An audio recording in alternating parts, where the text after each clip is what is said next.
आई पंजाब के ऐसे इकदाम पर जो कि मुआशरे का पिस्सा हुआ तबका शी मेल्स थे, इनको पुलिस में भी नुमाइंदगी दी। इन हिदायत पर डीपीओ अटक डॉक्टर सरदार गयास गुल खान ने काशी खान शी मेल को बतौर विक्टिम सपोर्ट ऑफिसर तैनात किया, जिसने तैनात होते ही अपने तबके के शी मेल्स को भी भत्ते के लिए ब्लैकमेल करने लगा। काशी खान ने शी मेल से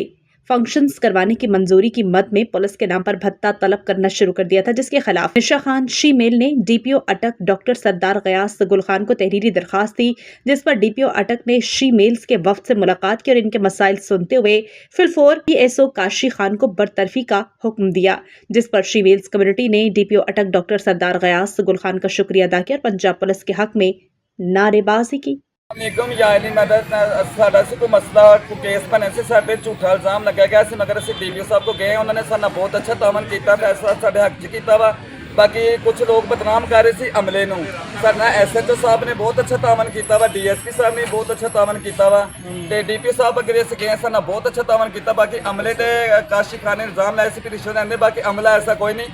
साडा अमले ने बहुत अच्छा तामन किया, असीं अमले ते खुश हाँ, सानूं इन्हां दे कोई नहीं है। बाकी साडी एक और गुजारिश है कि साडे जेहड़ा झूठा एलीगेशन लगाया गया, इल्जाम लगा वा, वो केस साडा खत्म किया जाए। साडी बस यह रिक्वेस्ट है भी वो केस बस खत्म किया जाए। बाकी असीं अमले ते भी खुश हाँ, डीपीओ साहब ने साडा बहुत अच्छा तामन किया, साडे हक च फैसला किया,